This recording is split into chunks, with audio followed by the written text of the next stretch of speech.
Júnior Moratório, muito obrigado aí pelo convite, né? Uma grande oportunidade poder falar com vocês. E o objetivo é justamente esse, passar as tecnologias de monitores e projetores, tá? E como que as aplicações da LG podem servir para esse mercado, né? Então, a gente vai começar. Eu vou fechar meu vídeo aqui para ajudar na qualidade, né, da transição dos slides. Então, a gente vai apresentar na agenda de hoje, né, a estrutura da LG em B2B, qual que é a tecnologia de monitores, tecnologia de projetores, o mercado, por que escolher a LG de uma forma geral, também apresentar nossa linha de produtos, né? E se houver tempo, explicar um pouquinho sumariamente da nossa rede de assistências técnicas, tá? A LG, né, ela tem 75 mil funcionários, né, está presente em 146 países, tá? E a gente tem escritórios de desenvolvimento em quase todas as regiões do mundo, né? Aqui em São Paulo, né, além do escritório regional da América Latina, também fica o nosso Business Solution Center, que o Muratori chegou a comentar, né? Então fica aberto para visitação, tá? É só, por exemplo, aqui nós temos o Márcio também, né? Que é nosso gerente de vendas e parcerias, né? Ele já inclusive levou alguns dos integradores, né, para visitação. Então é um espaço aberto, é somente agendar, né? Ele é o maior centro da América Latina, o terceiro maior do mundo, né? A gente apresenta todas as novidades lá em termos de ar-condicionado comercial, a parte de monitores médicos, painéis de LED, monitores profissionais e também a linha de monitores, tá? A LG faturou no ano passado 138 bilhões de dólares, tá? E é dividido em três tipos de companhias diferentes, tá? A gente faz parte da LG Electronics, que é o maior percentual. Também a LG tem uma empresa de displays, né, para fabricação de monitores, das telas profissionais, uma divisão de linha química, a gente faz até baterias de carros, o sistema da GM, por exemplo, né? Multimídia é feito pela LG, então tem uma série de soluções até para fertilizantes, por exemplo, você pode encontrar produtos da LG, escada rolante, então é uma infinidade de produtos e serviços, tá? E aqui a nossa linha da LG Electronics, que é dividido na parte de Home Entertainment, que é a linha de áudio, linha de TVs, né? Home Appliance e Air Solution, que são as lavadoras, refrigeradores, a linha de ar-condicionado também, a linha de Business Solution, né, da qual eu faço parte, e a parte de veículos que eu estava explicando há pouco. Tá? Então, avançando para a parte de tecnologias de monitores e projetores, né? Eu optei por elencar algumas situações de composição, de como são feitos produtos, características de painéis ou de tipos de iluminação, no caso de fontes de luz, para a parte dos projetores. Então, eu vou passar abordando esses tópicos ao longo da apresentação, tá? E eu esqueci quando eu fui me apresentar, eu não sei, havia também um descritivo inicial ali no webinar, né? Mas eu sou Leonardo Almeida, eu estou há 12 anos aqui na LG, tá? Eu sou gerente da linha de produtos, gerente sênior da linha de produtos de informática, que é composta aí por monitores e projetores, tá? Então, falando sobre os monitores, né? Então, aqui, né, a gente a princípio pensa que o monitor ele tem uma engenharia relativamente simples, tá? Mas aqui só explicando parte a parte aí para vocês, né, de uma forma genérica, você tem um módulo, né, você tem um frame que circunda esse módulo, né, e aí dali você vai ter o painel, obviamente, né, e também o PCB que a gente fala, que são os circuitos eletrônicos, a parte de refrigeração desses circuitos eletrônicos, né, e a questão da construção do restante da engenharia, né, para primeiro soldar esses módulos, né, até a parte final do backover e uma trava para onde vão ser as portas de conectividade dos cabos, tá?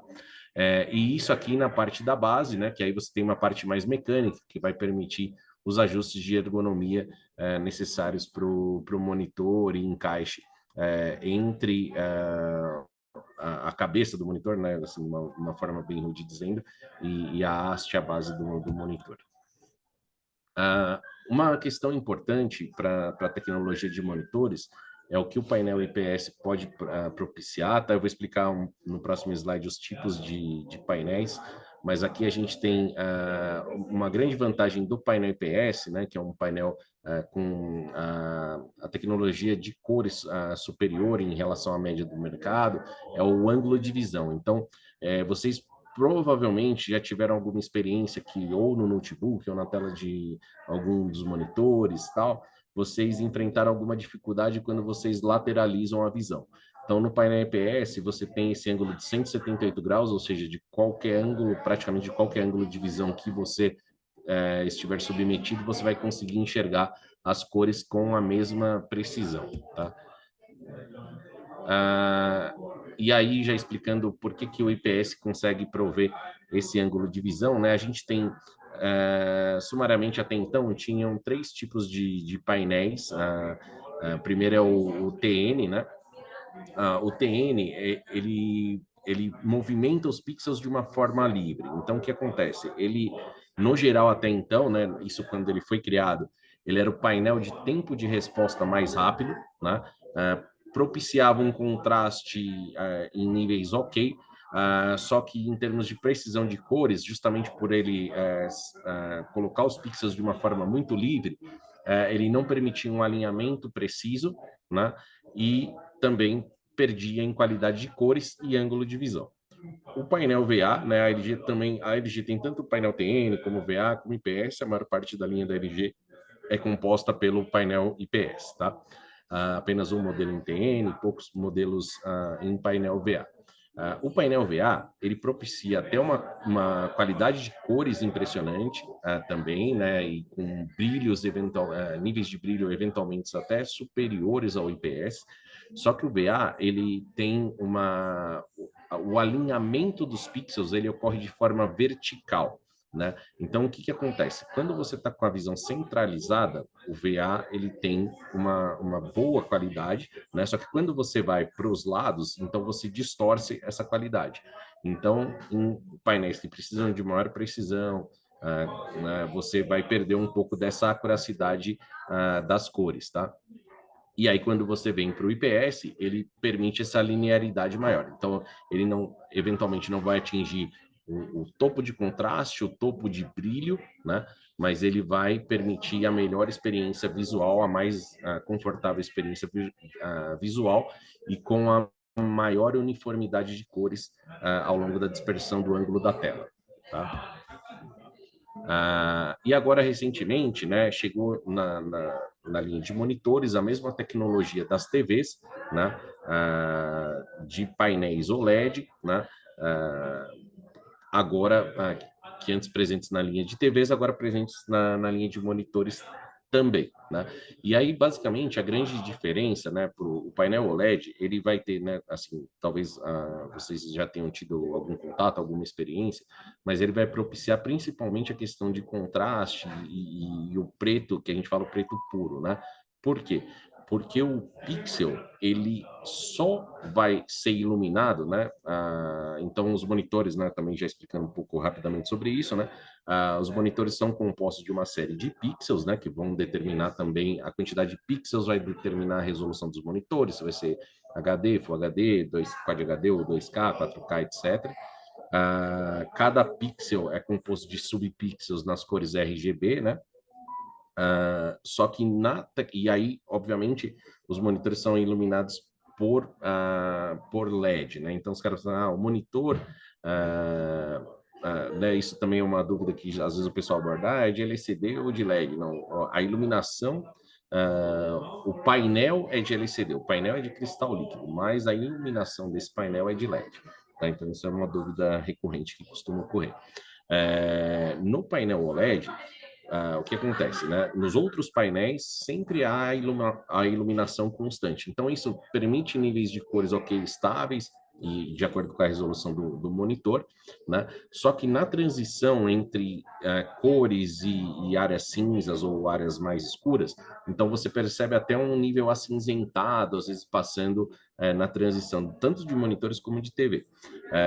A OLED ela vai utilizar essa tecnologia orgânica, né, em que o pixel só vai se acender a hora que precisar, né? Então, quando ele requerer aquela cor, ele vai ah, se acender e vai iluminar de acordo com as transições dos quadros passando ao longo da tela. Então, por isso que o preto da questão da tecnologia OLED é tão superior e as cores são tão precisas, né? São tão vivazes por conta desse aspecto, né? Coisas interessantes, né, que agora falando de outras tecnologias, né, obviamente todos os monitores contemplam isso, né, e aí você vai ter monitores com mais ou menos portas de conectividade, né, então no segmento B2B é muito relevante ainda, né, por incrível que pareça, você ter a questão de VGA, às vezes, ou por impressoras ainda matriciais, parques antigos, tal, etc. Mas aí você tem as conexões para HDMI, DisplayPort que tem evoluído, né, tanto na parte de encriptação, quanto na parte da transferência de velocidade de dados, né, com as novas versões, o USB também que evoluiu bastante na transferência de dados, né, e o nível também do RJ45, que permite você fazer docking station, permite você colocar o dispositivo em rede, então, ou seja, aquilo que só havia na linha de notebooks, isso também passa a ser presente agora na linha de monitores, né? Então, a questão de webcam que eu vou falar um pouco mais adiante, e também a conectividade por USB-C, né, que permite a conexão com outros tipos de dispositivos, recargas rápidas, né, e transferência de dados mais rápida. Né? Também uma questão bem interessante, parece ser simples, mas ela é bem interessante, e aí eu vou abordar esses aspectos, às vezes até na venda acaba sendo relevante, né, para posicionar modelos que contemplem fonte interna. Né? Por quê? A fonte interna, né, então basicamente os monitores vão ser divididos entre modelos com fonte externa, que são os mais simples, e modelos voltados, e até mesmo de alto valor agregado, também vão contemplar fonte externa, e na linha de monitores B2B você vai encontrar modelos com fonte interna. A fonte interna ela é importante para prevenir picos, né, essas oscilações de energia que acabam ocorrendo o tempo todo, e quando você utiliza monitores por muitas horas, você está sujeito, eventualmente, até uma queima né, em grandes oscilações de energia, né, então ele mantém essa energia estável. Só que além disso, né, uma das grandes vantagens é a questão, porque nos ambientes corporativos, né, você tem muito índice de e obviamente, né, organiza a estação de trabalho e tal, você trabalha com menos componentes, mas em corporações, né, você também, de uma forma geral, tem muita perda e roubo e furto dessa fonte interna. E aí, uma questão que parece ser simples gera uma dor de cabeça para o departamento de TI da empresa. Por quê?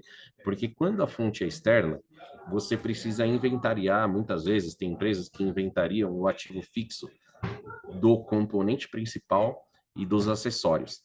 Então, quando você tem fontes externas, às vezes você faz com que a área de TI tenha que provisionar custos para a reposição dessas fontes, ao passo que quando você utiliza uma fonte interna, você está inventariando em um único local. Então, ou seja, você tem a simplificação durante o processo contábil, né, que vai lá ocorrer de 6 em 6 meses, tem empresas até de 3 em 3 meses. Então, quando você amplia a escala da corporação, você potencializa esse problema, e também você previne contra esse provisionamento que pode ser alocado em outras coisas com maior utilidade do que uma fonte externa.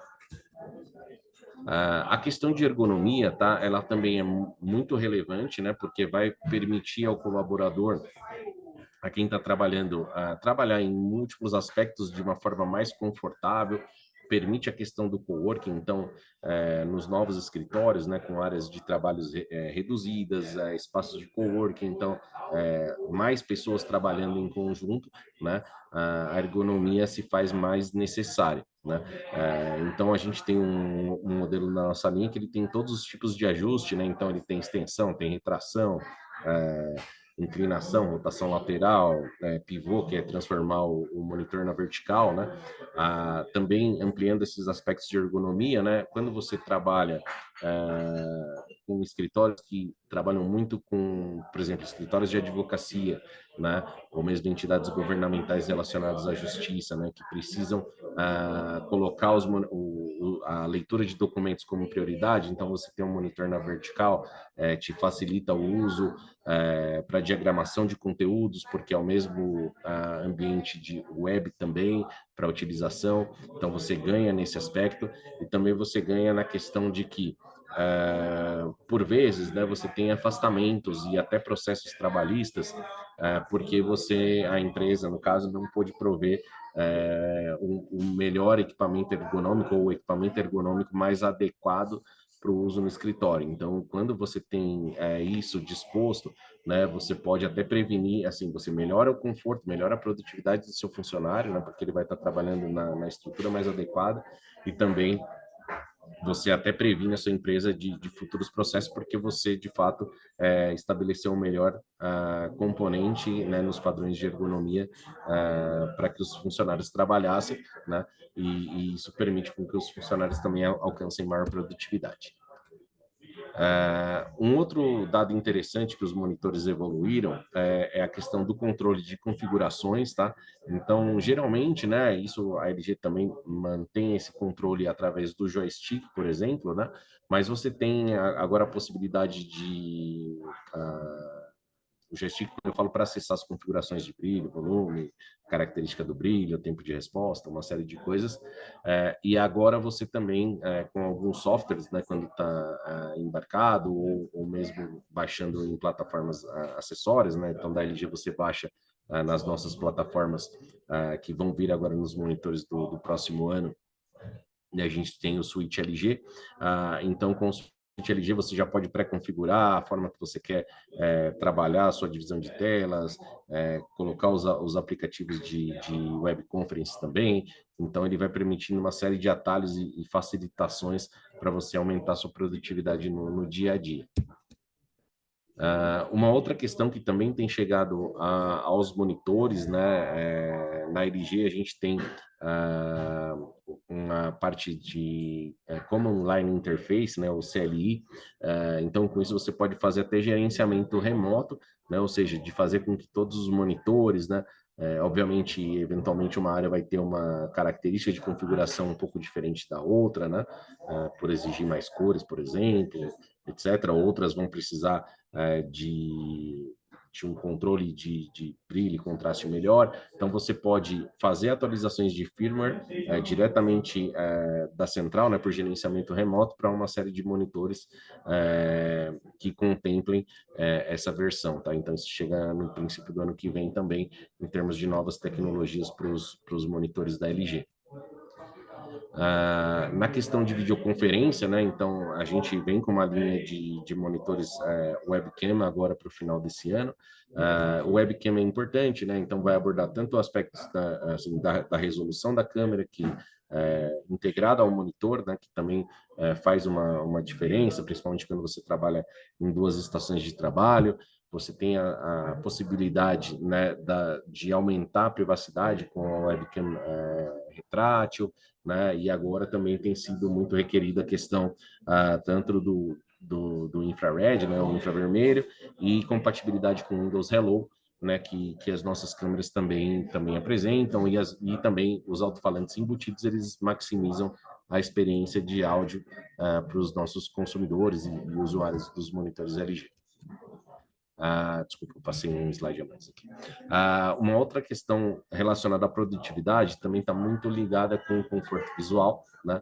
Então, ou seja, você tem com a parte do Reader Mode, que está à direita da tela, né, uma leitura mais confortável, né, acionando isso diretamente pelo joystick do monitor, né, lembrando aquela leitura que havia nos jornais de antigamente, aquele tom mais sépia, e das revistas, né, que permitem com que a pessoa trabalhe de uma forma mais confortável, ou seja, vai conseguir utilizar o monitor por mais horas, né, ou durante o seu expediente, reduzindo o desgaste ocular. Assim como a parte do Flicker Safe, que a gente fala que é a cintilação da tela. Então, talvez vocês já tenham visto em alguns filmes, né, quando a pessoa está trabalhando no monitor e aparece algumas faixas cinzas, assim, né? Então, essas faixas cinzas correspondem à cintilação dos monitores, né? Ela é quase imperceptível ao olho humano, né? Somente quando você tem um outro dispositivo captando, ou se o monitor é extremamente antigo, que não tem mais, mas existe essa cintilação, e quando você ativa o recurso do Flicker Safe, ele vai reduzir essa cintilação, basicamente a cintilação ela vai causar a secura nos olhos. Então você fala, poxa, tô cansado. Quando tô cansado, é essa questão quando o Reader Mode não está ativado. E quando você sente uma secura no olho, é por causa da emissão da luz azul, né? Que acaba sendo muito forte e afeta a parte ocular e causa aquele, como se tivesse uma sensação de uma areia no olho, né? Então, com o recurso Flicker Safe ativado, você não tem esse problema. Uma outra funcionalidade que a LG tem, né, duas, aliás, é uma questão que a gente chama a primeira de on-screen control, aqui no lado esquerdo da tela, tá? Eu fiz uma primeira ilustração com a divisão em 4 telas. Obviamente, os usuários podem fazer do seu jeito, né? E fazer as divisões que acharem necessário para irem trabalhando. Mas com o Screen Control, você fixa os limites da tela e existem entre 10 a 20 modos pré-configuráveis de acordo com os monitores, tá? Para maximizar, aumentar sua produtividade.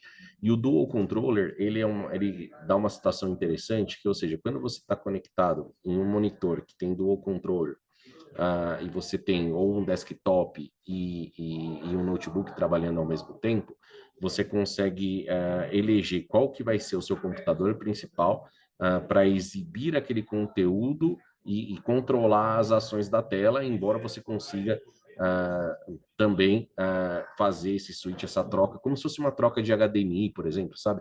HDMI 1, a porta HDMI 1, porta HDMI 2, ele funciona com um método similar, tá?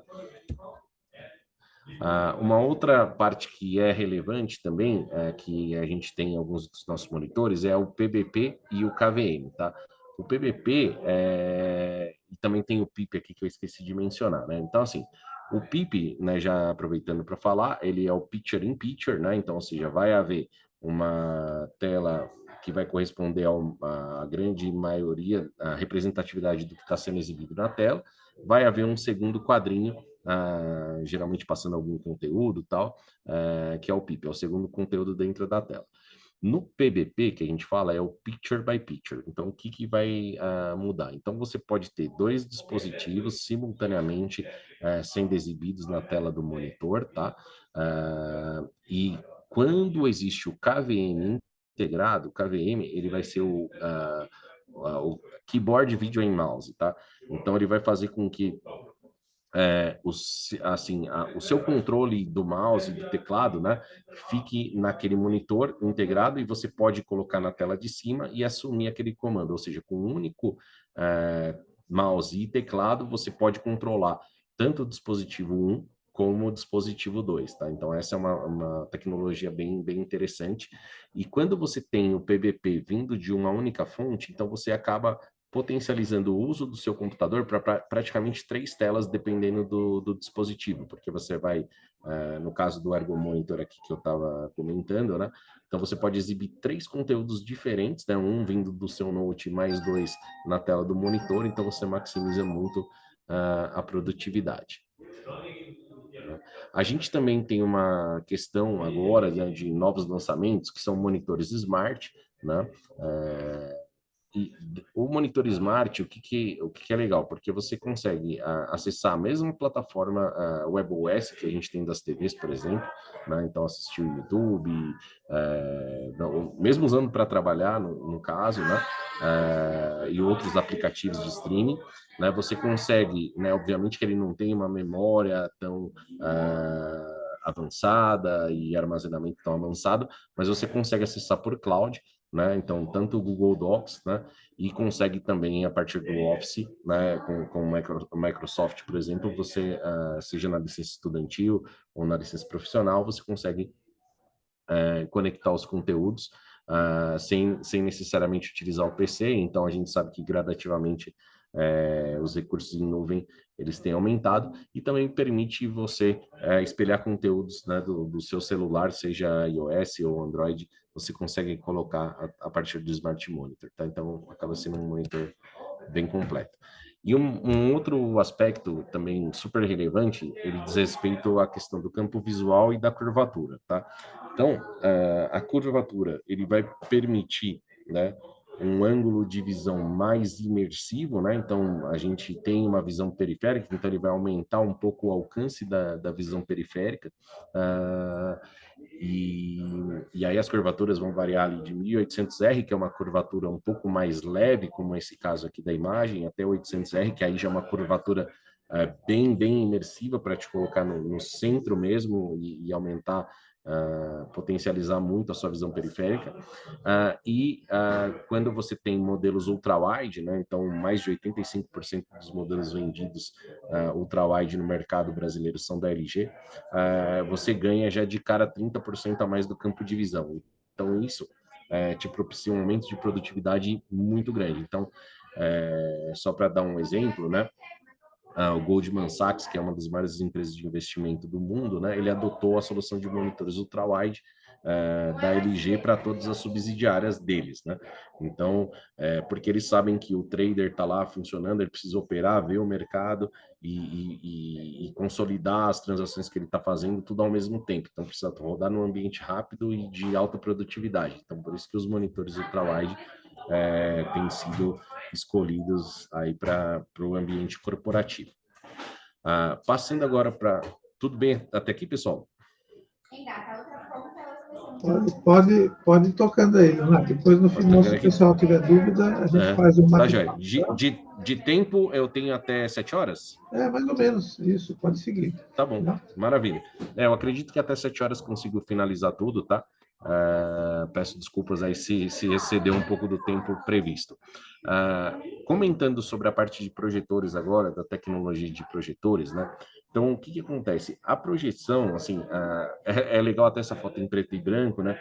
Porque o sistema de projeção ele foi muito pensado a partir do sistema da fotografia também, né, com luzes primárias, reflexão de luzes primárias, tal, você utilizando até a luz solar, né, para refletir isso e projetar uma imagem em maior escala. Então, esse conceito, obviamente, foi evoluindo tecnologicamente, né? E aí você tem... como que funciona a questão do projetor? O projetor, ele depois eu vou explicar um pouco mais adiante, mais detalhes, né? Mas o projetor, ele significa uma fonte de luz, tá? Que aí pode ser por lâmpada halógena, que está ali embaixo na parte direita, ou por lâmpadas LEDs, ou por iluminação de fonte de luz a laser, tá? E aí ele vai entrar com uma fonte de luz forte, né? Essa fonte de luz forte vai ser rebatida em microespelhos que se assemelham a processadores, ao processador, inclusive tem até as mesmas nomenclaturas, né? Tanto em termos de tamanho, como em termos do componente desses microespelhos que funcionam com wafers, né? Que a gente fala, que basicamente são semicondutores, tá? Que vai dentro disso. E aí, a partir dali, ele vai entender o espectro das cores também a partir de um plano RGB e vai projetar isso na tela, tá? Então, o que acontece? O método mais utilizado hoje, né, o tipo mais utilizado dos projetores é o DLP, né? O que está mais à esquerda ali, do lado direito, né, na tabela, no lado esquerdo superior. Então, a maior parte dos projetores utilizam a tecnologia DLP com microespelhos, né, que é o DMD, né, que é o Digital Mirror Devices, alguma coisa assim. E os 3 tipos de fontes de luz, como eu disse, a lâmpada halógena, a lâmpada LED e a fonte de luz a laser. Nas lâmpadas halógenas, né, o que vai acontecer? A incidência da luz ela vai ser maior, tá?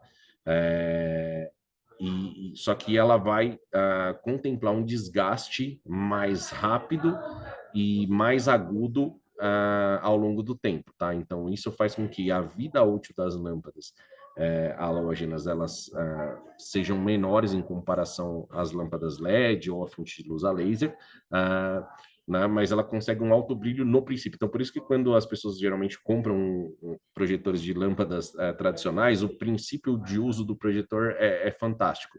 Só que depois, com o tempo, ele se desgasta muito e deixa a luz muito opaca, né, por conta disso. E assim, nesses projetores, né, o custo da lâmpada ele equivale ali a 60%, 70%. Então, se você considerar né, assim, o payback disso, né, o retorno do investimento disso ao longo do tempo, né, ele vai ser muito inferior em relação aos outros projetores. Você tem até um custo de aquisição inicial mais barato, só que as peças de manutenção, a reposição disso, ela é muito custosa, 60%, 70% do equipamento, e mesmo você considerando a vida útil sem quebrar nenhum dos componentes, você basicamente tem 3 a 4, o custo de 3 a 4 projetores, isso se os seus principais componentes não quebrarem. E além disso, tem a questão das lentes, tá, que eu vou também abordar um pouco, que assim também né, de uma forma sumária, né, as pessoas falam, olha, tá com problema na lente, então não dá foco, tal, etc. Só que cada lente de projetor, ela na verdade é constituída de uma série de camadas de lentes, tá? Então, assim, quando você fala, é uma lente no projetor, não. O projetor ele vai variar, dependendo dos modelos iniciais, entre 6, 8, 10 lentes.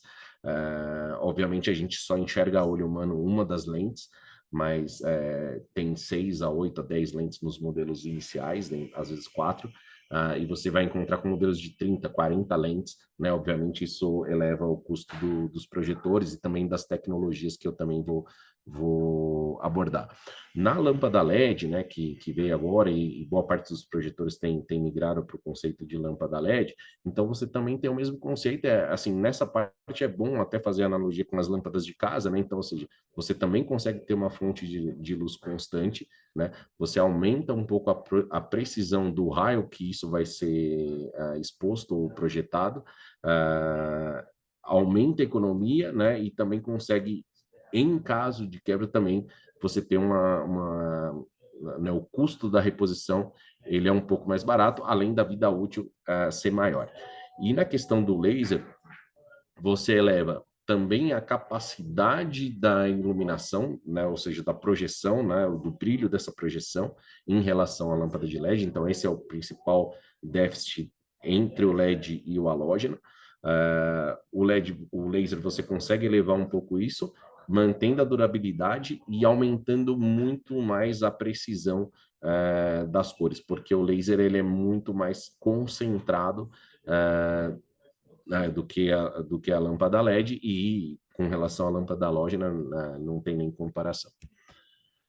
Tá. Um outro ponto aqui que eu vou passar aqui, talvez. Não.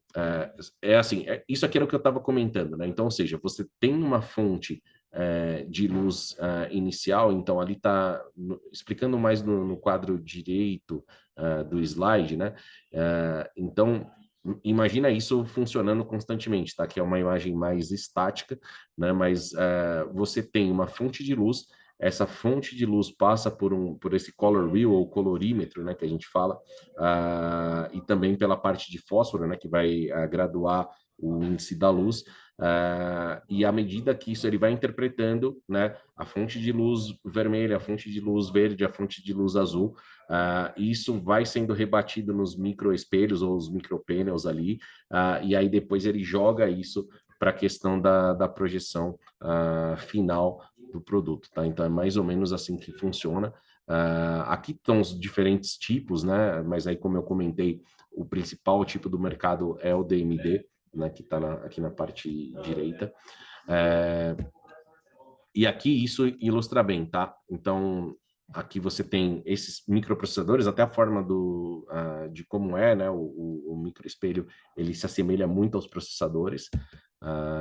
Tá? E aí, como ele é composto, tá? E o projetor, ele entende muito de uma forma binária essa fonte de luz que chega, então vai ter esse 0 e 1 aqui, ó, tá vendo?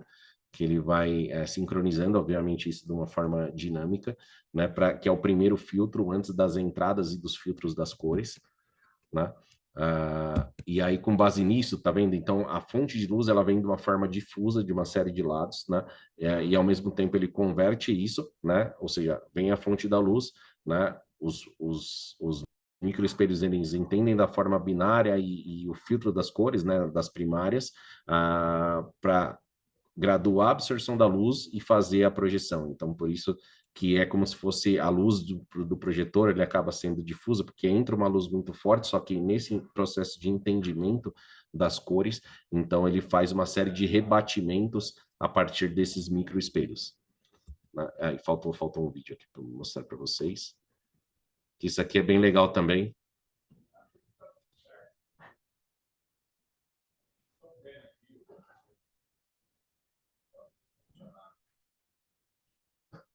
Então, essa parte que eu estava mencionando, né? Você tem um pixel para cada tipo de cor. E aí depois ele vai misturar as cores primárias para fazer o efeito da cor final, né? Então, ele trabalha dessa forma. E acho que agora ficou mais fácil de ilustrar o funcionamento do projetor, né? Que ele não é tão simples assim, o entendimento. Na parte dos projetores a laser, qual que acaba sendo a evolução? Deixa eu ver se tem um outro vídeo aqui que eu não lembro. Tem um vídeo também. Então, o que acontece, né? Existe o que a gente fala que é o colorímetro, né? Então, o color wheel ali que estava falando. Então, o que acontece? Dentro desse color wheel, né, nos projetores de outras tecnologias, você tem as cores entrando individualmente, né? Como eu comentei. Aqui na parte do laser, e por isso que aumenta muito a precisão, por conta desses rebatimentos que existem nas outras tecnologias, você vai gradativamente perdendo tempo. São microsegundos, milissegundos, né? Mas você perde esse tempo e perde essa acuracidade, que no laser você não tem isso, porque isso já aparece de uma forma integrada. Então, isso aumenta tanto a precisão como a vivacidade e a acuracidade das cores.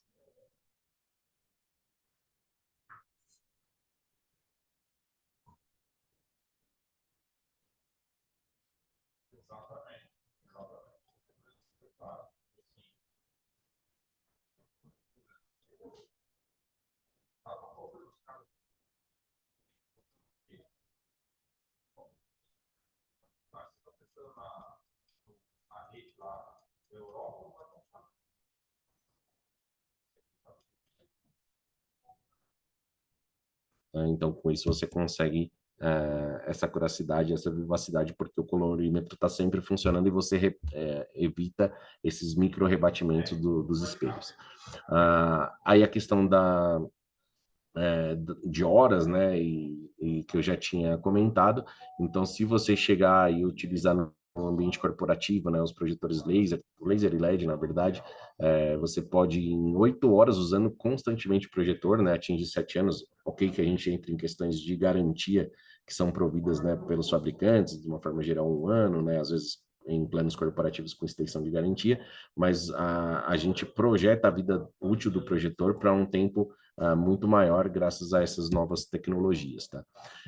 Uma outra questão bem importante está relacionado com o lumens e o ansilumens. Isso muito frequentemente acontece. O projetor tem 5.000 lumens, tem 7.000 lumens, tal, etc. Né? O importante é saber o quanto esse projetor tem de ansilumens, né? Isso às vezes acaba por conta do conhecimento popular, né? Uma barreira para a venda de projetores, né? Nós, por exemplo, comunicamos como ansilumens. Por quê? Porque é de acordo com o que é um instituto norte-americano, né? Que faz essa parte né, que é o American National Standards Institute, que significa como se fosse um Inmetro, tá? Então, ele padroniza o nível de qualidade, né, no caso aqui da luminância ou da fonte da projeção, tá? Então, por quê? Os lumens, eles vão indicar, né, essa fonte da luz do projetor em si. Então, vai haver, eventualmente, um brilho muito intenso, só que, como eu falei, é uma parte difusa, então, ou seja, você não tem um foco preciso de iluminação. Ao passo que o ANSI Lumens, ele pelo padrão standard, né, definido, você tem a área de projeção, né, com esses focos aqui ilustrados por essas bolinhas vermelhas, né, que vai definir em termos da área, né, o tamanho da tela que você está projetando, para chegar nessa gradação dos ancilumens, né? Então, existe também um ancilumen equivale a 2,4, né? Então, ou seja, 1.000 ancilumens equivalem a 2.400 lumens. Mas isso também acaba não sendo tão preciso por causa disso. Seriam 2.400 lumens numa fonte de luz precisa. Então, por isso que o cara fala, mas se eu pegar um modelo de ancilumens 1.000 e eu tenho um projetor de 5.000 lumens, o projetor de 5.000 lumens é melhor. Não necessariamente, porque daí você vai precisar, né, e os fabricantes até acabam escondendo essa informação do quanto é efetivamente o ancilumens. Por isso que às vezes vocês encontram no Mercado Livre, às vezes projetores de R$300, R$500, resolução Ultra HD, 11.000 lumens, tal, etc. Aí fala, tá bom, mas qual que é o ancilumen? O cara vai te entregar 200 ancilumens, por exemplo. Então, pesquisando no Mercado Livre é possível encontrar isso. E uma parte de lentes aqui que é bem relevante, né? Como eu disse, né? Então, você tem as lentes normais, mas dentro dessas lentes normais para o foco, né? Do projetor, que vai ajustar bastante o foco, né? Nos projetores mais iniciais vai haver 8 lentes, tal, etc. Em lentes multifocais, então isso vai impactar em projetores a laser, projetores Ultra HD, tal, etc. Esse número das lentes vão aumentando, né? E o índice do zoom é basicamente a menor distância que você consegue alcançar versus a maior distância que você consegue alcançar. E no caso que eu vou passar aqui um à frente, exatamente, aqui tem um pouco dessa ilustração para a parte multifocal, né, do zoom.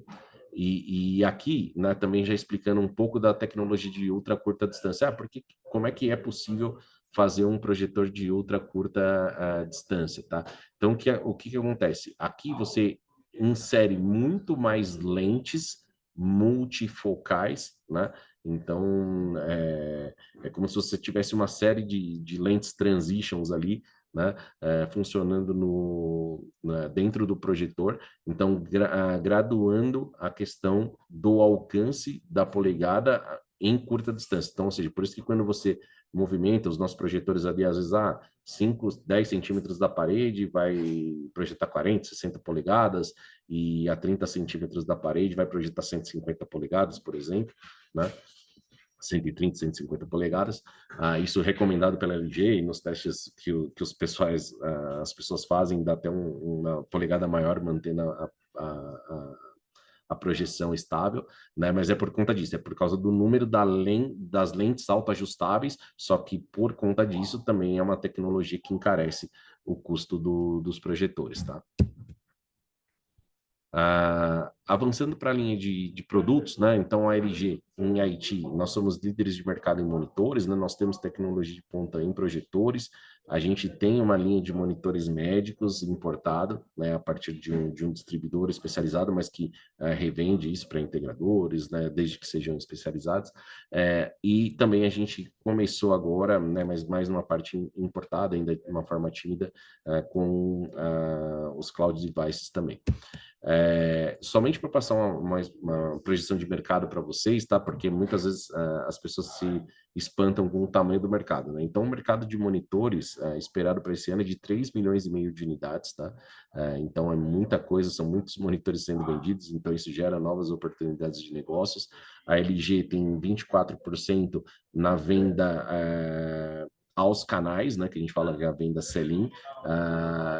Né, o mercado de varejo ele é 1/3 disso, né? Na venda sell-out que a gente fala, a gente tem 28%, ou seja, em ambos os casos, né, a gente é líder de mercado de monitores.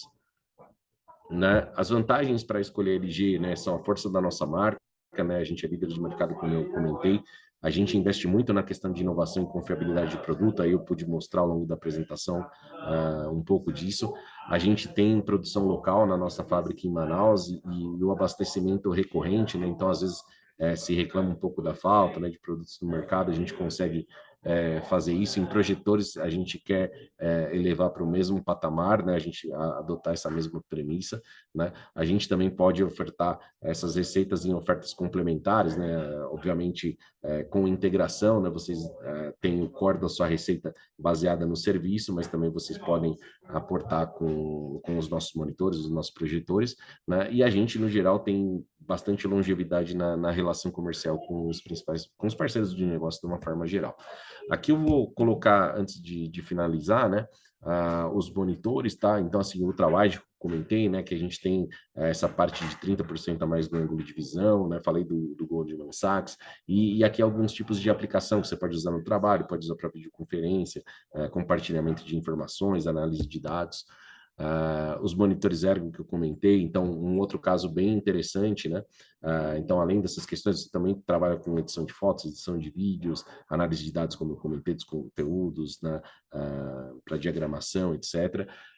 A gente tem a nossa solução no Pinterest e também na Positivo, porque eles entenderam essa questão do coworking, né? O Pinterest, quando eles voltaram, né, para o escritório, por exemplo, reduziu muito a área física, né? E eles trabalham ali usando esse monitor com o profissional de edição, o profissional de criação, tudo ao mesmo tempo, utilizando aqueles conceitos de PBP, KDM que eu falei, e aumentaram bastante a produtividade deles, né? O mesmo com a Positivo. Na linha de monitores Ultra HD, né, então o Ultra HD ele pode reproduzir aí até 1 bilhão de cores, né, a LG também está presente, né, então o nosso portfólio ele vai desde 20 polegadas até 34 polegadas, a gente expandindo agora, na verdade, até 45 polegadas, 49 polegadas nos monitores importados, e a gente tem uma série de aplicações, né, como eu demonstrei, Ultrawide, Ultra HD, monitores Quad HD, monitores Full HD. Então, aqui você, nos monitores 4K, uma coisa bem interessante é o padrão de cores que é utilizado, ou seja, para vídeo, que é o Fotos, né, que é o Adobe RGB, a gente trabalha mais com sRGB, e também muito com DCI-P3, que é o mesmo padrão de conceito da indústria do cinema dos Estados Unidos, e a gente vem nesse monitor, que é o modelo de entrada, com 90% dessa fidelidade, né? E aí você pode aplicar para escritórios de arquitetura, gente que trabalha com moda também, né? Porque você precisa comprar aquela coleção, seja de um sapato ou de uma roupa, a gente sabe o peso da China nessas importações desses componentes, e você consegue ter uma acuracidade bem relevante com os monitores Ultra HD, sem contar na edição de vídeos e imagens, pós-produção, etc. Fotografia também. Na linha de monitores B2B, né, que a gente vem agora com a linha de monitores webcam, então com esses ajustes ergonômicos, essas questões que eu falei para aumentar a produtividade, reader mode e tal, etc. Né? Então a gente tem tudo isso.